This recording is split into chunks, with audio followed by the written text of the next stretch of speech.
Kemudian ulama khilaf. Dua pendapat. Ada pendapat kata Nabi tambat buraq di Masjidil Aqsa dan kemudian Nabi naik. Dengan izin Allah, dengan izin Allah Nabi naik dengan laju melalui tangga daripada Masjidil Aqsa. Tangga tu naik ke atas. Mi'raj, nama dia tangga, Mi'raj. Ni tangga. Dan ada satu lagi pendapat Nabi menggunakan buraq itu untuk naik ke atas. Ada dua hadis. Ada dua hadis. Kemudian Nabi pun naik sampailah ke langit yang pertama. Apabila naik ke langit yang pertama, tuan-tuan semua tahu. Kalau saya tanya, pintu langit terbuka ke tertutup? Tahu tak? Bila naik sampai ke pintu langit yang pertama, pintu langit terbuka ke tertutup? Waktu tu. Jawapan dia, pintu langit ditutup. Sampai sekarang pintu langit ditutup. Semenjak Rasulullah dilahirkan, pintu langit ditutup. Kenapa? Supaya jin-jin dan syaitan-syaitan, jin ifrit tidak mampu untuk naik dan duk pergi ambil berita-berita daripada perbuatan para malaikat. Sebelum Nabi lahir, jin-jin kelas pertama, nama dia jin ifrit. Jin kelas pertama ifrit ni dia boleh terbang sampai ke pintu langit. Dahsyatlah. Jin lain tak boleh, tuan. Jin lain takat dia duk gempak kat kolah, dia duk atas pokok, duk belakang rumah, duk kat tingkap, dia duk macam tu je. Hak tu kita gempak balik, dia larilah. Ifrit ni kita gempak balik, dia tengok ya. Tuan, kita berubat baca ayat kursi, dia ikut balik baca ayat kursi. Ni ifrit. Tuan-tuan baca ayat kursi, dia tak lari. Baca 60 kali pun dia duduk tonton. Dia ikut balik. Allahu la ilaha illallah. Ifrit. Ifrit ni lah satu kumpulan jin, bilangan dia ramai. Mereka ni boleh terbang sampai ke langit pertama. Mereka duk ambil berita daripada para malaikat. Hari ni Allah arah untuk turun hujan kat mana. Hari ni Allah arah untuk macam tu. Mereka duk pergi ambil berita, mereka duk bagi tahu kat tok-tok bomo ni untuk menyesatkan orang. Tu cerita dulu. Nabi lahir, pintu langit 1, 2, 3, 4 sampai 7 ditutup oleh Allah Azza wa Jalla. Tiap-tiap kali jin ifrit terbang naik, mereka akan dilontar oleh para malaikat dengan panahan-panahan berapi. Macam cerita Superman pula. Kan duk bayang kan? Tak sungguh. Malaikat Allah cerita dalam Quran. Malaikat-malaikat memanah jin-jin bisyuhubin dengan panahan api. Lepas naik juga, walaupun ditutup, lepas duk naik, cuba naik juga. Kemudian bila Nabi naik pertama, langit ditutup. Malaikat Jibril pun pergi naik sekali. Kemudian Malaikat Jibril minta izin untuk dibuka. Malaikat yang ditugaskan oleh Allah untuk jaga pintu langit yang pertama tanya, siapa? Maka Malaikat Jibril pun jawab, ana Jibril. Man ma'aka? Yang ni tag Bukhari. Siapa bersama kamu? Muhammad. Adakah beliau diundang ke sini? Memang maksudnya security ni lah, memang tak ada orang boleh senang-senang lah. Adakah Muhammad diundang untuk ke langit pertama? Jibril kata, ya. Lalu dibuka pintu langit yang pertama. Tak boleh nak bayang cerita tu. Nak tahu cerita tu betul-betul real macam mana, nanti duduk dengan Rasulullah dalam syurga, boleh pergi sembang dengan Nabi. Boleh pergi sembang dengan Nabi SAW. Pergi duduk dengan Nabi petang-petang, kena cok kodok apa. Contohlah. Sebab semua nikmat yang ada dalam dunia ni, tuan-tuan yang risau. Cakotiau ada, kan? Pak Tungku ada. Duk kata, Ustaz, kami ni orang Penang ni suka Pak Tungku, kan? Dalam syurga ada lah. Semua tuan-tuan, semua nikmat yang ada dalam dunia ni, insya-Allah. Jadi Nabi SAW pun dibuka pintu langit yang pertama. Lalu Nabi pun masuk. Tuan-tuan jangan bayang cerita kartun, masuk-masuk cerita apa nama, Jack and Tox Bean ke, kan? Dia naik pergi ke langit pertama tu, tengok langit semua putih. Bukan dia. Saya dulu macam tu juga. Duk bayang langit pertama ni keadaan dia semua awan. Awan je. Wallahu alam, dia adalah dunia lain pula. Dan di langit pertama itu ada para malaikat yang ramai dan ada seorang nabi yang berada di langit yang pertama, iaitulah Nabi Adam alaihissalam. Bila Nabi naik, Nabi pun tengok Nabi Adam, kan?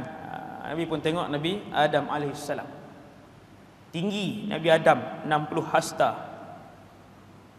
Kesemua ahli syurga akan diubah oleh Allah SWT rupa bentuk badan mereka seperti Adam alaihissalam, iaitulah 60 hasta. Hadis sahih. Bila Nabi tengok Nabi Adam alaihissalam, Nabi tengok dia, Nabi tanya Jibril, siapa? Boleh jadi waktu jumpa di bawah tu Nabi tak dan jumpa semua Nabi. Mana nak dan seorang-seorang nak. Ni kan tempoh tu singkat. Jadi Nabi pun tanya siapa? Jibril kata Adam alaihissalam. Nabi tengok Nabi Adam, bila dia tengok belah kanan dia senyum, dan bila dia kalih belah kiri dia akan menangis teresak-esak. Adam alaihissalam. Lalu Nabi SAW tanya, wahai Jibril, kenapa bila dia tengok belah kanan dia senyum, dan bila dia tengok belah kiri dia menangis teresak-esak? Kata Jibril, wahai Muhammad, apabila Adam memalingkan mukanya ke kanan, Allah perlihatkan kepadanya anak cucu cicitnya yang akan dimasukkan ke dalam syurga. Maka ketika itulah dia senyum. Dan apabila dia memandang ke arah kiri, Allah akan perlihatkan lebih ramai anak cucu cicitnya yang dimasukkan oleh Allah ke dalam neraka. Ketika itu dia menangis teresak-esak. Semua anak ni, semua anak cucu cicit Nabi Adam, kita semua sekali, adik-beradik, kan? Nak pakai kereta siapa ambil lah. Nak pakai tengah hari rumah siapa pun pergi lah. Adik-beradik. Entah. Jadi kemudian Nabi pun bagi salam. Dijawab oleh Nabi Adam alaihissalam, ahlan bibni salih wa nabiyyin salih. Nabi Adam kata, selamat datang kepada anak yang saleh dan juga nabi yang saleh. Kemudian naik ke langit yang kedua, macam yang tuan-tuan tahu, semua pintu langit ditutup. Perbualan macam tadilah. Malaikat yang jaga langit kedua tanya, siapa? Jibril. Dengan siapa? Muhammad. Adakah Muhammad diundang ke sini? Ursila ilaih. Adakah Muhammad diundang ke sini? Ya, Muhammad diundang. Pintu langit yang kedua dibuka. Buka pintu langit yang kedua, alam yang kedua pula, alam lain pula. Tentu sekali alam langit ni jauh lebih besar daripada bumi dan dunia yang kita tengok ni. Hak tak hingga dah, dunia ni pun tak hingga dah. Kan? Jadi naik langit yang kedua, Nabi melihat dua orang Rasul, iaitulah Yahya dan juga Isa alaihissalam. Dua orang. Bagi salam, jawab salam, selesai. Naik ke langit yang ketiga, jumpa dengan Nabi Yusuf. Yang ni khilaf tuan-tuan. Nabi-Nabi itu khilaf. Nabi apa langit ni, Nabi apa langit ni. Yang tak khilaf, langit pertama Nabi Adam, langit ke-6 Nabi Musa, langit ke-7 Nabi Ibrahim. Tiga tu tak khilaf. Hak lain, hak langit kedua, 3, 4, 5, yang tu khilaf. Dah.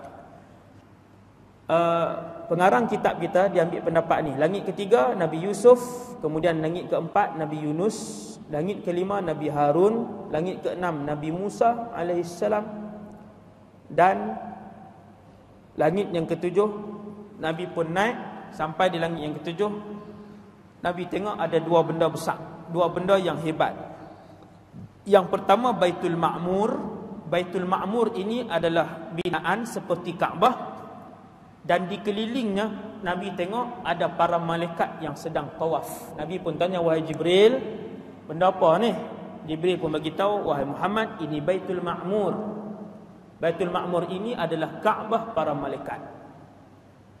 Setiap hari semenjak Allah menciptakan Baitul Ma'mur, dia akan dimasuki oleh 70,000 orang para malaikat tiap-tiap hari, yang mana tiap-tiap malaikat yang masuk itu tidak akan lagi kembali untuk masuk dan tawaf. Masuk tawaf, keluar tak main dah. malaikat lain pula tiap-tiap hari. Maksudnya ramainya bilangan para malaikat. Memang cukup ramai tuan, sangat ramai. Daripada dulu tuan, daripada Allah mula cipta dulu ni, tiap-tiap hari masuk 70,000 tawaf, depa keluar tak mai dah. Tak mai dah sampai kiamat. 70,000 sehari, 70,000. Tak tahulah berapa ratus bilion para malaikat yang sampai hari ni yang masuk ke situ. Kemudian Nabi tengok seorang laki-laki yang bersandar ke dinding Baitul Ma'mur. Bersandar elok laki-laki ni. Nabi pun tengok dan melihat lelaki itu mukanya seperti Rasulullah sallallahu alaihi wasallam. Muka macam Nabi. Laki-laki ni. Apabila Nabi tanya, lelaki itu adalah Ibrahim alaihissalam. Nabi Ibrahim duduk di langit yang ke-7. Habis. Kemudian dia ringkaskan di sini muka surat 141 perenggan kedua tu. Semua tuan-tuan tahu, akhirnya berjumpa dengan Allah Azza wa Jal, dapat solat 50 waktu sehari semalam. Nabi pun nak balik. Dalam perjalanan balik, semua tuan-tuan tahu Nabi disekat ataupun ditahan oleh Musa alaihissalam. Semua orang tahu cerita ni. Nabi Musa tanya, "Wahai Muhammad, apakah yang telah difardukan oleh Allah kepada umat kamu?" Sebab solat adalah satu ibadat yang telah difardukan kepada semua umat yang pernah ada di atas muka bumi ini. Inna salata kanat 'alal mu'minina kitaban mawquta. Dan sebagainya. Dalil banyak, dalil lain solat ni difardukan kepada semua umat. Dan Nabi Musa tahu Allah SWT memfardukan sesuatu. Sebab tu dia tanya kepada Rasulullah, "Wahai Muhammad, Allah fardukan kamu kepada umat kamu berapa?" Nabi pun jawab, "Semayang sehari semalam 50 waktu." Maka kata Nabi Musa, "Kembalilah menghadap Tuhanmu dan mohon dikurangkan." Nabi tengok Jibril. Nabi pun tengok kat Jibril, maksudnya ambil pendapat Jibril. Bila Nabi paling tengok kat Jibril, Jibril pun angguk. Jibril kata, "Sekiranya ada keperluan, pulang dan kembalilah kepada Tuhanmu." Nabi pun naik. Turun, Nabi Musa tanya lagi, suruh pergi minta kurang lagi, lepas tu naik. Yang macam tuan-tuan tahulah. Turun naik. Sampailah kali yang ke-9 ataupun kali yang ke-berapa, Allahu alam yang lebih tepat. Akhirnya bila Nabi Musa kata, "Wahai Muhammad, 5 pun umat kamu takkan mampu melakukannya." Karena hari ini kita tengok kebenaran kata-kata Nabi Musa alaihissalam.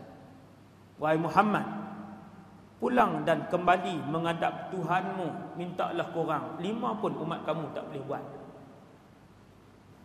Hari ini 2014, kita melihat kebenaran tersebut. Orang Islam di Malaysia khususnya 85% tidak lagi mengerjakan solat.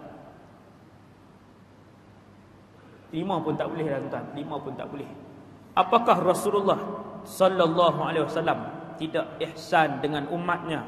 Jawapannya, Rasulullah SAW menyayangi umatnya melebihi dirinya sendiri.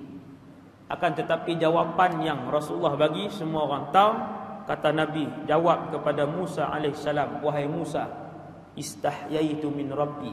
Aku pun tahu malu dengan Tuhanku. Berapa kali turun naik tuan-tuan, minta ke orang. Nabi tak rasa malu kah? Malu. Kerana itulah jawapan yang dipilih oleh Rasulullah dan bagi kepada Musa alaihissalam. Dalam Sahih Bukhari disebutkan, Nabi sebut begitu kepada Nabi Musa, "Ya Musa, istahyaitu min Rabbi." Aku pun tahu malu dengan Tuhanku. Ingat tak, segankah duk minta tu dengan Allah kurang? Bukan sekali, bukan 2 dan bukan 3, 7, 8 dan kemungkinan 9 kali Nabi menghadap Allah untuk minta kurang. Bukan kerana Nabi tak mampu, tetapi kerana Nabi pun tahu umat dia tak mampu. Rasulullah lepas daripada Allah tu kurangkan 5 pun. Tuan-tuan tengok semayang Nabi siang malam, sehari semalam lebih daripada 60 rakaat. 60. Tuan-tuan buka kitab Syama'ilul Muhammadiyah, kira Nabi mayang sehari semalam berapa rakaat. Duha, sunat awabin, sunat rawatib, qiyamul lail, mayang fardu, tanpa apa-apa.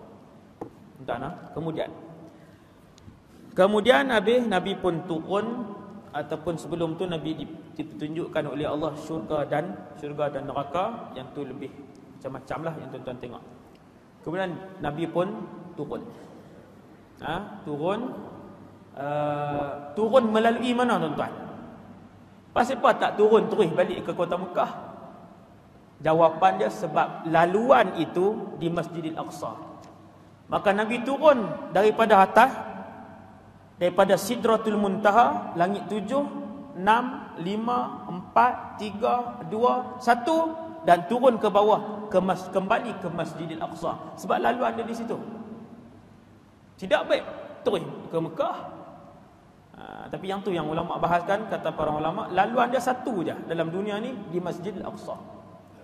Maka besar sejarah Al-Qudus ini sangat bererti dan besar harganya kepada umat Islam. Maka Nabi pun turun, ambil kembali buraq yang ditambat oleh Rasulullah di Masjidil Aqsa. Nabi tambat. Dalam hadis disebutkan, kemudian Nabi ambil balik, dan Nabi pun kembali sampai sebelum subuh, ataupun subuh Nabi sampai di Mekah Al-Mukarramah. Sampai subuh. Seronok tak tuan-tuan? Nabi seronok tak bila perjalanan Allah bagi hadiah itu? Perjalanan walaupun sehari semalam, tiket percuma apa semua cuma ni, Allah Ta'ala sponsor Nabi, bagi hadiah. Apa perasaan Rasulullah? Manusia yang paling seronok pada pagi itu adalah Nabi SAW. Punya seronok Nabi, sehingga kan bila turun tu, pagi-pagi lagi Nabi dah cerita habis kat semua orang, Islam dan bukan Islam. Tuan-tuan, bila Nabi cerita, kata malam tadi aku keluar pergi ke Palestin, daripada Palestin aku naik ke langit, bukan kata ke langit dunia, langit nombor 1, 2 sampai 7, pergi jumpa Allah pula. Bila cerita kepada sahabat-sahabat, maka ada segelintir kecil sahabat yang tidak mempercayai Nabi sallallahu alaihi wasallam. Ada beberapa orang yang kata para ulama sampai tahap mereka keluar daripada Islam. Sampai tahap tu. Tak percaya, tak boleh nak terima. Kalau Nabi kata mimpi, orang boleh terima tak? Mimpi semalam pi Amerika 4 kali mimpi, boleh, tak ada masalah. Pi balik berak tang ni. Balik main Penang berak, makan pi pula mereka patah balik. Yang tu tak ada siapa nak sanggah. Tetapi apabila jalan penceritaan Nabi bagi tahu kat penduduk Mekah yang Islam dan bukan Islam, aku pi dengan badan ni. Sebut pula naik satu binatang, yang binatang tu tang mana dia tengok, selaju itu dan sejauh itulah dia sampai. Dah sampai di sana, jumpa dengan Nabi dan Rasul. Daripada situ naik 7 petala langit, jumpa Allah. Ditunjukkan syurga dan neraka. Bergolek-golek orang Mekah dengar. Sebab apa? Sebab gelak. Dia kata, selama ni kami tuduh saja Muhammad gila. Hari ni kami tengok sungguh Muhammad ni memang gila. Selama ni orang Mekah kata, orang Quraisy kata, kami duk tuduh saja Muhammad ni gila. Tapi bila Nabi cerita pasal Isra Mi'raj, mereka punya seronok, mereka kata memang sungguh gila. Mereka pun himpun orang ramai. Selalu Nabi nak buat ceramah, tak boleh, tak ada permit. Kali ni dia berkata, nak ceramah tak Muhammad? Nabi kata nak. Mereka yang himpun, mereka yang buat hebahan, mereka yang buat banner, mereka yang buat apa semua, kan, buat stage kat Nabi. Tuan-tuan, sungguh mereka yang panggil orang Mekah, jom mai tengok Muhammad nak cerita. Tuan-tuan, apa Nabi buat? Nabi ambil kesempatan tu, dan memang Nabi ceritakan benda tu, sebab apa yang dilihat dan dialami oleh Rasulullah adalah benar, dan tanggungjawab amanah yang mesti disampaikan. Setelah dihimpunkan oleh kerajaan Mekah, penduduk Mekah habis himpun. Tak sah Nabi beritahu sikit lah orang. Mereka himpunkan, Nabi pun beritahu, semalam aku berjalan, aku bangun didatangi oleh malaikat. Nabi pun cerita orang mula gelak. Tuan bayang dia. Orang mula berguling-guling, gelak dan ketawakan kepada Nabi sallallahu alaihi wasallam. Nabi meneruskan penceritaannya. Berat bawa amanah Allah Azza wa Jalla. Punya berat tuan. Orang duk gelak duk apa? Terus cerita, sambung. Satu dua sahabat hak baru masuk Islam ni. Satu dua aja hak baru masuk Islam. Depa pun tak percaya. Dia kata apa ni? Sungguh rupanya hak depa duk kata Muhammad ni cerita karut. Akhirnya semua satu Mekah hari tu berita paling panas sekali hak tu lah. Semua sak kapal status Facebook semua hak tu lah kan. Pak jadi viral lah. Habis satu Mekah semua pakai duk bawa jajah cerita tu. Sebelum tengah hari lagi benda tu dah sebar ke seluruh kota Mekah.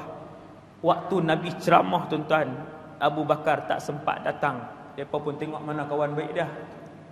Mana kawan baik dia? Abu Bakar mana? Oh, Abu Bakar tak ada. Apa pergi beritahu dia? Pergi beritahu dekat.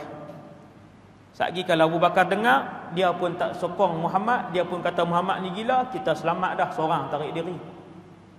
Depa pun berlari pergi rumah Abu Bakar, wahai Abu Bakar, ni hang tengok kawan hang duk cerita benda gila. Abu Bakar kata, apa yang Muhammad ceritakan? Depa pun habaq Muhammad cerita sekian.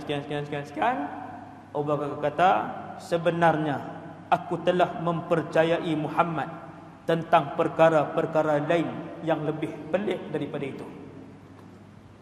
Abu Bakar, dia tak ada dia tak ada, betul ke dia tak ada. Dalam depa ni duk cerita, dia kata berhenti. Selama ini aku mempercayai Muhammad benda-benda yang lebih pelik dan ganjil daripada itu lagi. Sesungguhnya Muhammad benar. Waktu tu dia mendapat gelaran As-Siddiq, yang membenarkan. Nabi cukup senang hati dengan Abu Bakar. Dalam satu situasi yang orang Islam pun waktu tu sebahagian kecilnya tergugat dengan cerita Nabi, tiba-tiba Nabi mendengar bahawa Abu Bakar mengiyakan cerita tu. Betapa iman Abu Bakar di saat-saat manusia-manusia lain susah untuk tetap imannya, maka Abu Bakar sentiasa menerima dengan hati yang tenang wahyu dan mesej yang dibawa oleh Nabi sallallahu alaihi wasallam. Sebab itulah Nabi doakan kepada Abu Bakar, wahai Abu Bakar, supaya Allah SWT, aku doakan kepada kamu orang yang akan boleh masuk ke dalam syurga Allah melalui mana-mana pintu yang kamu pilih. Kelebihan dia. Kemudian orang-orang Quraisy minta Nabi SAW cerita berkenaan dengan Masjidil Aqsa. Tuan-tuan semua tahu macam manalah Nabi kali pertama pergi nak apai pintu dia berapa, tingkap dia berapa, tangga dia berapa. Depa punya cabar Nabi, depa punya cabar, wahai Muhammad, betul ke? Nabi kata benar, perjalanan ini benar, berita yang aku bawa benar. Hampir Masjidil Aqsa ke wahai Muhammad? Ya, Masjidil Aqsa. Cerita sikit, pintu dia ada berapa? Tergamam Nabi, tuan-tuan, tergamam Nabi. Tuan-tuan main masjid ni 10 tahun, kalau saya tanya pintu ada berapa? Cikgu SU pun tak ada jawab. Ni pintu berapa ni? Main 10 tahun dah. Mana Nabi nak dan tengok tingkap berapa? Dia berkata, wahai Muhammad, betul hampir ni, betul Masjidil Aqsa. Ya, Masjidil Aqsa. Tingkap berapa? Nabi tergamam. Nabi bangun, berdiri dekat dengan Hijr Ismail, berdoa kepada Allah Azza wa Jal. Lalu Allah mempamerkan Masjidil Aqsa kepada Nabi SAW. Nabi pun mula kira dia punya ni. Nabi pun jawab pintu dia, tingkap dia, tangga dia semua. Mereka pun kata, hebat sihir Muhammad. Jahat kan? Tak sat mereka cabar. Kalau hang nak kami percaya, hang bagi tahu sifat tu. Kalau hang buat betul, hang hebat. Mereka kata hebat sihir Muhammad. Dan sebagainya. Kemudian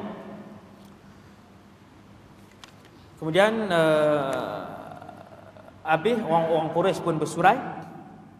Jibril turun pada hari itu.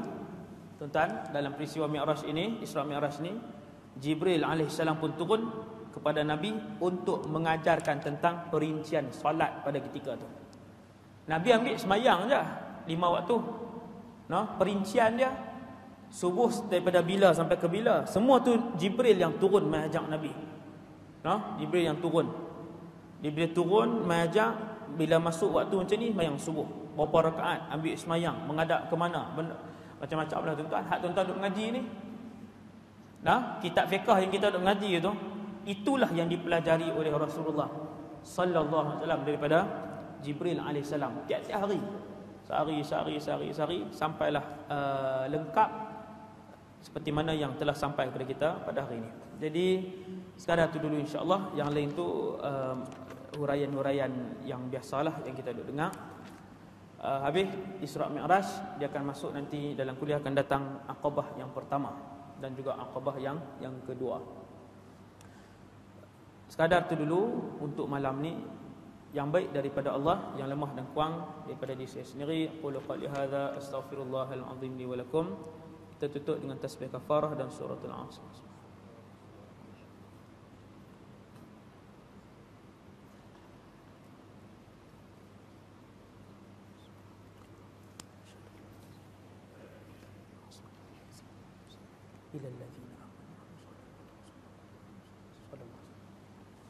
Bismillahirrahmanirrahim. Alhamdulillahi rabbil alamin.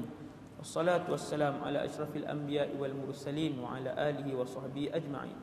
Allahumma 'allimna ma yanfa'una, ya Allah, ajarkanlah ilmu yang bermanfaat kepada kami. Wanfa'na bima 'allamtana, manfaatkanlah ilmu yang kau curahkan kepada kami. Wazidna ilman wa amalan wa ikhlasan fi hayatina, tambahkanlah kepada kami ya Allah ilmu, amal ibadah dan keikhlasan dalam kehidupan kami.